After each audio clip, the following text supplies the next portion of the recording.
ನಲ್ಲಿ ಶಾರ್ಟ್ಸ್ ಗಳನ್ನ ಅಪ್ಲೋಡ್ ಮಾಡ್ತಾನೆ ಇದ್ದೀರಾ, ಆದ್ರೆ ವ್ಯೂಸ್ ಗಳು ಬರ್ತಾ ಇಲ್ಲ. ಹಾಗಿದ್ರೆ ಈ ಒಂದು ವಿಡಿಯೋನ ನೀವು ನೋಡಲೇಬೇಕು. ಹೌದು ಫ್ರೆಂಡ್ಸ್, ಯಾರೆಲ್ಲ ಯೂಟ್ಯೂಬ್ ನಲ್ಲಿ ನಾನು ಶಾರ್ಟ್ಸ್ ಥ್ರೂ ಮಾನಿಟೈಸೇಷನ್ ಮಾಡ್ಕೋಬೇಕು ಅನ್ಕೋತಿದ್ರಾ, ಸೊ ನಿಮ್ಗೆ ಈ ಒಂದು ವಿಡಿಯೋ ತುಂಬಾನೇ ಹೆಲ್ಪ್ಫುಲ್ ಆಗುತ್ತೆ. ಹಾಗಾಗಿ ವಿಡಿಯೋನ ಕೊನೆವರೆಗೂ ನೋಡಿ. ಮತ್ತೆ ನಾನು ಈ ಒಂದು ವಿಡಿಯೋದಲ್ಲಿ 5 ಮಿಸ್ಟೇಕ್ಸ್ ಅನ್ನ ಹೇಳ್ತಾ ಇದ್ದೀನಿ. ಸೊ ಆ 5 ಮಿಸ್ಟೇಕ್ಗಳನ್ನ ನೀವೇನಾದ್ರೂ ಮಾಡ್ತಾ ಇದ್ರೆ ಇವತ್ತೇ ಸ್ಟಾಪ್ ಮಾಡಿ, ವ್ಯೂಸ್ಗಳು ಡ್ರಾಪ್ ಆಗಿರ್ಬೋದು.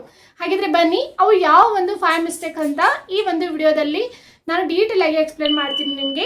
ಹಾಗಿದ್ರೆ ಬನ್ನಿ ವಿಡಿಯೋನ ಸ್ಟಾರ್ಟ್ ಮಾಡೋಣ. ಎಲ್ಲರಿಗೂ welcome back to my channel. ನಾನು ಪೂಜಾ. ಸೊ ಫ್ರೆಂಡ್ಸ್, ನಾವು ಯೂಟ್ಯೂಬ್ನಲ್ಲಿ ವಿಡಿಯೋಸ್ಗಳನ್ನ ಅಪ್ಲೋಡ್ ಮಾಡ್ತಾನೆ ಹೋಗ್ತೀವಿ, ಆದರೆ ವ್ಯೂಸ್ಗಳು ಬರೋದಿಲ್ಲ. ಹಾಗಿದ್ರೆ ವ್ಯೂಸ್ಗಳು ಯಾಕೆ ಡ್ರಾಪ್ ಔಟ್ ಆಗುತ್ತೆ ಅನ್ನೋದಕ್ಕೆ ನಾನು ನಿಮಗೆ 5 ಮಿಸ್ಟೇಕ್ಸ್ಗಳನ್ನ ಹೇಳ್ತೀನಿ. ಸೊ ಆ 5 ಮಿಸ್ಟೇಕ್ಗಳನ್ನ ನೀವೇನಾದರೂ ಮಾಡ್ತಾ ಇದ್ರೆ ಇವತ್ತೇ ಸ್ಟಾಪ್ ಮಾಡಿಬಿಡಿ. ಹಾಗೆಯೇ 5ನೇ ಮಿಸ್ಟೇಕ್ ತುಂಬಾನೇ ಇಂಪಾರ್ಟೆಂಟ್ ಆಗಿದೆ ಫ್ರೆಂಡ್ಸ್, ಹಾಗಾಗಿ ವಿಡಿಯೋನ ಕೊನೆವರೆಗೂ ನೋಡಿ. ಮಿಸ್ಟೇಕ್ ಬಂದ್ಬಿಟ್ಟು ಟಾಪಿಕ್ ವಿಡಿಯೋಸ್ಗಳನ್ನ ಅಪ್ಲೋಡ್ ಮಾಡ್ತಾ ಇರೋದು. ಹೌದು, ಸೊ ನೋಡಿ, ಒಂದಿನ ಮೋಟಿವೇಶನಲ್, ಒಂದಿನ ಕುಕ್ಕಿಂಗ್, ಒಂದಿನ ಟೆಕ್ ರಿಲೇಟೆಡ್, ಈ ರೀತಿಯಾಗಿ ನಾವು ಬೇರೆಯವರ ಒಂದು ಚಾನೆಲ್ಗೆ ಕಂಪೇರ್ ಮಾಡಿ ನಾವು ವಿಡಿಯೋಸ್ಗಳನ್ನ ನಮ್ಮ ಒಂದು ಚಾನೆಲ್ನಲ್ಲಿ ಅಪ್ಲೋಡ್ ಮಾಡ್ತಾ ಹೋದರೆ ಕರೆಕ್ಟ್ ಆಗಿರೋಂಥ ಆಡಿಯನ್ಸ್ಗೆ ನಮ್ಮ ಒಂದು ವಿಡಿಯೋಸ್ಗಳು ಹೋಗಿ ರೆಕಮೆಂಡ್ ಆಗೋದಿಲ್ಲ. ಇದರಿಂದ ನಮಗೆ ವ್ಯೂಸ್ಗಳು ಕೂಡ ಬರೋದಿಲ್ಲ ಫ್ರೆಂಡ್ಸ್. ಸೊ ನೋಡಿ, ಇದರಲ್ಲಿ ಒಂದು ತಿಳ್ಕೊಳ್ಬೇಕು ಅಂತ ಅಂದರೆ ಯೂಟ್ಯೂಬ್ ಅಲ್ಗೋರಿದಮ್ ಹೇಗೆ ಕೆಲಸ ಮಾಡುತ್ತೆ ಅಂತ ಅಂದರೆ, ನಾವು ಯಾವ ಒಂದು ನಿಚ್ಚನ್ನು ಸೆಲೆಕ್ಟ್ ಮಾಡಿರ್ತೀವಿ ಅದೇ ರಿಲೇಟೆಡ್ ಅಂತ ವಿಡಿಯೋಸ್ಗಳು ನಾವು ಮಾಡ್ತಾ ಹೋದರೆ ಅದು ಒಂದಿಲ್ಲ ಒಂದಿನ ಆ ಒಂದು ಆಡಿಯನ್ಸ್ಗೆ ಹೋಗಿ ರೀಚ್ ಆಗುತ್ತೆ. ಅದರಿಂದ ನಮಗೆ ವ್ಯೂಸ್ಗಳು ಕೂಡ ಒಂದು ವಿಡಿಯೋ ನಮ್ಮದು ವೈರಲ್ ಆಗುತ್ತೆ ಫ್ರೆಂಡ್ಸ್. ಸೊ ಈ ರೀತಿಯಾಗಿ ಯೂಟ್ಯೂಬ್ ಅಲ್ಗೋರಿದಮ್ ಕೆಲಸ ಮಾಡುತ್ತೆ. ಆದರೆ ನಾವು ಏನು ಮಾಡ್ತೀವಿ, ಬೇರೆ ಬೇರೆ ರೀತಿಯ ವಿಡಿಯೋಸ್ಗಳನ್ನು ನಮ್ಮ ಚಾನೆಲ್ನಲ್ಲಿ ಅಪ್ಲೋಡ್ ಮಾಡೋದ್ರಿಂದ ಕರೆಕ್ಟ್ ಆಗಿರುವಂಥ ಆಡಿಯನ್ಸ್ಗೆ ಹೋಗಿ ರೆಕಮೆಂಡ್ ಆಗೋದಿಲ್ಲ. ಇದರಿಂದ ನಮಗೆ ವ್ಯೂಸ್ಗಳು ಕೂಡ. ಇನ್ನು ಸೆಕೆಂಡ್ ಮಿಸ್ಟೇಕ್ ಏನೇ, ಆಡಿಯನ್ಸ್ಗೆ ಬೋರ್ ಆಗೋದು. ಹೌದು, ಸೊ ಹುಕ್ ಅನ್ನೋದು ತುಂಬಾನೇ ಇಂಪಾರ್ಟೆಂಟ್ ಆಗಿದೆ ಫ್ರೆಂಡ್ಸ್. ಸೊ ಪ್ರತಿಯೊಬ್ಬರು ಕೂಡ ಹೇಳ್ತಾರೆ ನಿಮಗೆ, ಇನ್ಸ್ಟಾಗ್ರಾಮ್ನಲ್ಲಿ ನೀವು ರೀಲ್ಸನ್ನು ಅಪ್ಲೋಡ್ ಮಾಡಿದ್ರು ಕೂಡ, ಹಾಗೆ ಯೂಟ್ಯೂಬ್ನಲ್ಲಿ ಶಾರ್ಟ್ಸ್ಗಳನ್ನು ಅಪ್ಲೋಡ್ ಮಾಡಿದ್ರು ಕೂಡ ಹುಕ್ ಅನ್ನೋದು ತುಂಬಾನೇ ಇಂಪಾರ್ಟೆಂಟ್ ಆಗಿರುತ್ತೆ. ಅದೇ ರೀತಿಯಾಗಿ ಲಾಂಗ್ ವಿಡಿಯೋಸ್ಗಳನ್ನ ಅಪ್ಲೋಡ್ ಮಾಡ್ತಾ ಬರ್ತಾ ಇದ್ರಾ ಅಂತ ಅಂದರೆ ಅದರಲ್ಲಿಯೂ ಕೂಡ ಹುಕ್ ಅನ್ನೋದು ತುಂಬಾನೇ ಇಂಪಾರ್ಟೆಂಟ್ ಅಂತ ತಿಳ್ಕೊಳ್ಳಿ. ಸೊ ನಾನು ಈ ವಿಡಿಯೋದಲ್ಲಿ ಸ್ಟಾರ್ಟಿಂಗ್ನಲ್ಲಿನೇ ಹೇಳಿದೆ, 5 ಮಿಸ್ಟೇಕ್ಸ್ನ ಹೇಳ್ತಾ ಇದ್ದೀನಿ. 5ನೇ ಮಿಸ್ಟೇಕ್ ತುಂಬಾ ಇಂಪಾರ್ಟೆಂಟ್ ಆಗಿದೆ, ಕೊನೆವರೆಗೂ ನೋಡಿ ಅಂತ ಹೇಳಿ ಕ್ಯೂರಿಯಾಸಿಟಿನ ನಿಮ್ಮಲ್ಲಿ ಇಟ್ಟಿದ್ದೀನಿ. ಹಾಗಿದ್ರೆ ನೀವು ಏನು ಮಾಡ್ತೀರಾ, ನನ್ನ ವಿಡಿಯೋನ ಕೊನೆವರೆಗೂ ನೋಡ್ತೀರಾ. ಹಾಗೆಯೇ 5ನೇ ಮಿಸ್ಟೇಕ್ ಯಾವುದು ಅಂತ ತಿಳ್ಕೊಳ್ಳೋವಂಥ ಕುತೂಹಲ, ನಿಮ್ಮಂಥ ಕುತೂಹಲನ ನೀವು ಆಡಿಯನ್ಸ್ನಲ್ಲಿಯೂ ಕೂಡ ತರಬೇಕು ಫ್ರೆಂಡ್ಸ್. ಅದಕ್ಕಾಗಿಯೇ 2 ಸೆಕೆಂಡ್ನಲ್ಲಿ ಏನಿರುತ್ತೆ ಆ ಒಂದು ಟೈಮ್ನಲ್ಲಿನೇ ಗೊತ್ತಾಗುತ್ತೆ ನಿಮ್ಮ ಒಂದು ವಿಡಿಯೋ ಪುಷ್ ಆಗುತ್ತೋ ಅಥವಾ ನಿಮ್ಮ ಒಂದು ವಿಡಿಯೋ ಮತ್ತೆ ಫ್ಲಾಪ್ ಆಗುತ್ತಾ ಅಂತ ಹೇಳಿ. ಯೂಟ್ಯೂಬ್ ಅಲ್ಗೋರಿದಮ್ ಹೀಗೆ ಕೆಲಸ ಮಾಡುತ್ತೆ. ಒಂದು ವೇಳೆ 2 ಸೆಕೆಂಡ್ನಲ್ಲಿ ತುಂಬ ಜನ ನಿಮ್ಮ ಒಂದು ವಿಡಿಯೋನ ನೋಡಿ ಚೆನ್ನಾಗಿ ನಿಮಗೆ ವ್ಯೂಸ್ಗಳು ಬಂದಿದೆ, ಹಾಗೆಯೇ ಕಮೆಂಟ್ ಬಂದಿದೆ, ಲೈಕ್ಸ್ ಬಂದಿದೆ ಅಂತ ಅಂದರೆ ನಿಮ್ಮ ವಿಡಿಯೋನ ಮುಂದೆ ಪುಷ್ ಮಾಡುತ್ತೆ.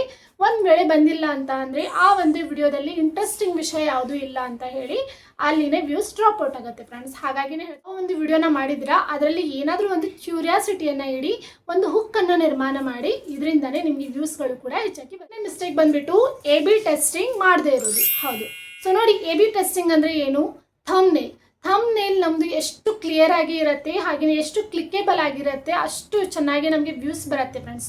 ಸೊ ಲಾಂಗ್ ವಿಡಿಯೋಗೆ ನಿಮಗೆ ವ್ಯೂಸ್ ಚೆನ್ನಾಗಿ ಬರಬೇಕು ಅಂತ ಅಂದರೆ ನಿಮ್ಮ ಥಂಬ್ನೇಲ್ ಅನ್ನೋದು ತುಂಬಾ ಇಂಪಾರ್ಟೆಂಟ್. ಇವಾಗ ಥಂಬ್ನೇಲ್ ಮಾಡೋದು ತುಂಬಾ ಸುಲಭವಾಗಿದೆ. AI ನಮಗೆ ಥಂಬ್ನೇಲ್ ಮಾಡಿ ಕೊಡ್ತಾ ಇದೆ. ಜಸ್ಟ್ ನಾವು 2 ಸೆಕೆಂಡ್ನಲ್ಲಿ ಒಂದು ಪ್ರಾಂಪ್ಟ್ ಕೊಟ್ಟರೆ ಯಾವ ರೀತಿಯಾಗಿ ಥಂಬ್ನೇಲ್ನ ತಯಾರಿಸಬೇಕು ಅನ್ನೋದು ನಿಮಗೇನಾದರೂ ಪ್ರಶ್ನೆ ಇದ್ದರೆ ನನಗೆ ಕಮೆಂಟ್ ಬಾಕ್ಸ್ನಲ್ಲಿ ತಿಳಿಸಿ. ಮುಂದಿನ ವಿಡಿಯೋ ಅದರ ರಿಲೇಟೆಡ್ ಆಗಿನೇ ತೆಗೆದುಕೊಂಡು ಬರ್ತೀನಿ. ಹಾಗಿದ್ರೆ ನಮ್ಮ ಥಂಬ್ನೇಲ್ ಅನ್ನೋದು ನಾವು 2 ಸೆಕೆಂಡ್ನಲ್ಲಿ ಅಪ್ಲೋಡ್ ಮಾಡಿದ ಮೇಲೆ ನಮಗೆ ಎಷ್ಟು ವ್ಯೂಸ್ಗಳು ಬರ್ತಾ ಇದೆ ಅಂತ ನೋಡಿ AB ಟೆಸ್ಟಿಂಗ್ ಮಾಡೋದು. AB ಟೆಸ್ಟಿಂಗ್ ಅಂತ ಸ್ವಲ್ಪ ಚೇಂಜಸ್ಸನ್ನು ಮಾಡಬೇಕು ಫ್ರೆಂಡ್ಸ್. ಸೊ ಥಂಬ್ನೇಲ್ನಲ್ಲಿ ಚೇಂಜಸ್ ಮಾಡೋದ್ರಿಂದ ಏನಾಗುತ್ತೆ, ಯೂಟ್ಯೂಬ್ ಅಲ್ಗೋರಿದಮ್ ಮತ್ತೆ ನೋಡಿ ಅದನ್ನು ಮತ್ತೆ ಹೊಸ ಜನರಿಗೆ ಪುಷ್ ಮಾಡ್ತಾ ಹೋಗುತ್ತೆ. ಇದರಿಂದ ಹೊಸ ಜನರು ನಿಮ್ಮ ಒಂದು ವಿಡಿಯೋಸ್ಗಳನ್ನ ನೋಡ್ತಾ ಹೋದರೆ ನಿಮಗೆ ವ್ಯೂಸ್ಗಳು ಕೂಡ ಬರುತ್ತೆ. ಬಂದ್ಬಿಟ್ಟು ಇದನ್ನು ಎಲ್ಲರೂ ಕೂಡ ಮಾಡ್ತಾ ಇರ್ತಾರೆ ನೋಡಿ, ಥಂಬ್ನೇಲ್ ಹಾಗೇನೆ ಟೈಟಲ್ ಮಿಸ್ ಮ್ಯಾಚ್ ಮಾಡೋದು. ಹೌದು, ಸೊ ನೋಡಿ, ನೀವು ವಿಡಿಯೋ ಯಾವ ಒಂದು ರಿಲೇಟೆಡ್ ಆಗಿ ಮಾಡಿರ್ತೀರಾ ಅದರ ರಿಲೇಟೆಡ್ ಆದಂತಹ ಒಂದು ಥಂಬ್ನೇಲ್ ಇರಬೇಕು, ಹಾಗೆ ಟೈಟಲ್ ಇರಬೇಕು ನಿಮ್ಮದು. ಬಟ್ ಏನು ಮಾಡ್ತಾರೆ, ಕೆಲವೊಬ್ರು ಥಂಬ್ನೇಲ್ನಲ್ಲಿ ಬೇರೆ ವಿಷಯನೇ ಇರುತ್ತೆ, ಟೈಟಲ್ನಲ್ಲಿ ಬೇರೆ ವಿಷಯನೇ ಇರುತ್ತೆ. ಇದರಿಂದ ಏನಾಗುತ್ತೆ, ನಿಮ್ಮ ವಿಡಿಯೋಸ್ ಕ್ಲಿಕ್ ಮಾಡಿ ಯಾರಾದರೂ ನೋಡಿದ ಮೇಲೆ ಅಲ್ಲಿರುವಂಥ ವಿಷಯನೇ ಬೇರೆ ಇದ್ಮೇಲೆ ಅಲ್ಲಿ ಸ್ಕಿಪ್ ಮಾಡುವಂಥ ಚಾನ್ಸಸ್ ತುಂಬ ಇರುತ್ತೆ. ಹಾಗಾಗಿನೇ ನಾವು ಯಾವಾಗ ವಿಡಿಯೋನ ಮಾಡ್ತಾ ಇರ್ತೀವಿ ಆವಾಗ ಥಂಬ್ನೇಲ್ ಮತ್ತು ನಮ್ಮ ಟೈಟಲ್ ಕರೆಕ್ಟಾಗಿ ಇರಬೇಕು. 2026ನಲ್ಲಿ ಯೂಟ್ಯೂಬ್ ಸ್ವತಃನೇ ಹೇಳಿದೆ, ಥಂಬ್ನೇಲ್ ಹಾಗೆಯೇ ಟೈಟಲ್ ನಿಮ್ಮದು ಎಷ್ಟು ಕ್ಲಿಯರ್ ಆಗಿ ಇರುತ್ತೆ ಅಷ್ಟು ಯೂಟ್ಯೂಬ್ ಅಲ್ಗೋರಿದಮ್ ನಿಮ್ಮ ಒಂದು ಚಾನೆಲ್ ಮೇಲೆ ಕೆಲಸ ಮಾಡಲಿಕ್ಕೆ ಸ್ಟಾರ್ಟ್ ಮಾಡುತ್ತೆ. ನೀವು ಕೂಡ ಯೂಟ್ಯೂಬ್ನಲ್ಲಿ ಗ್ರೋ ಆಗ. 5th ಮಿಸ್ಟೇಕ್ ಬಂದ್ಬಿಟ್ಟು ತುಂಬಾ ಇಂಪಾರ್ಟೆಂಟ್ ಇರೋದು, ಅಪ್ಲೋಡ್ ಮಾಡೋದನ್ನೇ ಬಿಟ್ಬಿಡೋದು. ಹೌದು, ಸೊ ನೋಡಿ ವ್ಯೂಸ್ಗಳೇ ಬರ್ತಾ ಇಲ್ಲ, ಯಾವುದೇ ಥರದ ಉಪಯೋಗ ಇಲ್ಲ ಅಂತ ಹೇಳಿ ನಾವು ಅಪ್ಲೋಡ್ ಮಾಡೋದೇ ಬಿಟ್ಬಿಟ್ರೆ ಅಲ್ಲಿ ಕ್ವಿಟ್ ಮಾಡ್ದಂಗೆ ಆಗುತ್ತೆ ಯೂಟ್ಯೂಬನ್ನು. ಮುಂದೆ ನಮಗೆ ವ್ಯೂಸ್ಗಳು ಬರೋದೇ ಇಲ್ಲ. ಸೊ ನಾವು 6 ಮಂತ್ ಬಿಟ್ಟು ಹಾಗೇನೆ 1 ವರ್ಷ ಬಿಟ್ಟು ಮತ್ತೆ ಆ ಚಾನಲ್ನಲ್ಲಿ ಕೆಲಸ ಮಾಡ್ತೀವಿ ಅಂತ ಅಂದರೆ 1 ಇಯರ್ ನಮ್ಮದು ಆಲ್ರೆಡಿ ಮುಗ್ದಿರತ್ತೆ. ಸೊ ನಿಮಗೆಲ್ಲರಿಗೂ ಯೂಟ್ಯೂಬ್ನ ಒಂದು ಟಾರ್ಗೆಟ್ ಗೊತ್ತಿದೆ ಅಂತ ಅನ್ಕೋತೀನಿ. 1000 ಸಬ್ಸ್ಕ್ರೈಬರ್ ಹಾಗೇನೆ 4000 ವಾಚ್ ಟೈಮ್, ಅದು ಕೂಡ 1 ಇಯರ್ ಒಳಗಡೆನೆ 365 ಡೇಸ್ ಒಳಗಡೆನೆ ನೀವು ಕಂಪ್ಲೀಟ್ ಮಾಡೋದಿರತ್ತೆ. ಹಾಗಾಗಿನೇ ಹೇಳ್ತಾ ಇದ್ದೀನಿ, ಯಾರು ಕೂಡ ಯೂಟ್ಯೂಬನ್ನು ಕ್ವಿಟ್ ಮಾಡಬೇಡಿ. ವ್ಯೂಸ್ಗಳು ಇಂದಿಲ್ಲ ನಾಳೆ ಬಂದೇ ಬರುತ್ತೆ. ವ್ಯೂಸ್ಗಳು ಬರಬೇಕು ಅಂತ ಅಂದರೆ ಈ ಎಲ್ಲ 5 ಮಿಸ್ಟೇಕ್ಗಳನ್ನು ಅವಾಯ್ಡ್ ಮಾಡ್ತಾ ಬನ್ನಿ.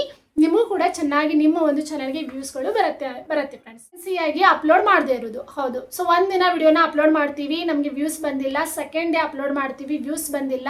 ಸೊ ಹೀಗೆ ನಾವು ಅಪ್ಲೋಡ್ ಮಾಡ್ತಾ ಹೋದಾಗೆ ನಮಗೆ ವ್ಯೂಸ್ಗಳು ಬರ್ತಾ ಇಲ್ಲ ಅಂತ ಹೇಳಿ ನಾವು ಡೈಲಿ ಅಪ್ಲೋಡ್ ಮಾಡದೇ ಇದ್ದರೆ ನಮ್ಮ ಒಂದು ಚಾನಲ್ ಇದೆ ಅನ್ನೋದೇ ಯೂಟ್ಯೂಬ್ಗೆ ಗೊತ್ತಾಗೋದಿಲ್ಲ.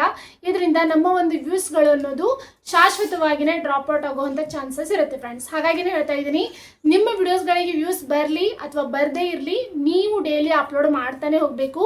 ಶಾರ್ಟ್ಸ್ ಅಪ್ಲೋಡ್ ಮಾಡ್ತಾ ಇದ್ರೆ ಡೈಲಿ 2 ಆದರೂ ಅಪ್ಲೋಡ್ ಮಾಡಿ. ಹಾಗೆಯೇ ಲಾಂಗ್ ವಿಡಿಯೋಸ್ಗಳನ್ನ ಅಪ್ಲೋಡ್ ಮಾಡ್ತಾ ಇದ್ರೆ ವೀಕ್ಲಿ 3 ಆದರೂ ಲಾಂಗ್ ವಿಡಿಯೋಸ್ಗಳನ್ನ ಅಪ್ಲೋಡ್ ಮಾಡ್ತಾ ಇರಿ ಫ್ರೆಂಡ್ಸ್.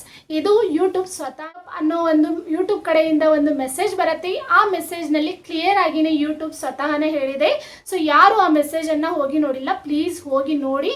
ಮತ್ತು ಇನ್ನು ಮುಂದೆ ಡೈಲಿ 2 ಶಾರ್ಟ್ಸ್ ಆದರೂ ಅಪ್ಲೋಡ್ ಮಾಡ್ತಾ ಬನ್ನಿ. ಒಂದು ವಿಡಿಯೋ ನಿಮಗೆ ಹೇಗೆ ಅನಿಸಿದೆ ಅಂತ ಕಮೆಂಟ್ ಬಾಕ್ಸ್ನಲ್ಲಿ ತಿಳಿಸಿ. ಮತ್ತು ಈ ಒಂದು ಚಾನಲಲ್ಲಿ ನಿಮ್ಗೆ ಎಲ್ಲ ಥರ ಮಾಹಿತಿಗಳ ವಿಡಿಯೋಸ್ಗಳು ನೋಡಲಿಕ್ಕೆ ಸಿಗತ್ತೆ ಅಂತ ಹೇಳ್ತಾ ಮುಂದೆ ಸಿಗ್ತೀನಿ. ಅಲ್ಲಿವರೆಗೂ ಬಾಯ್.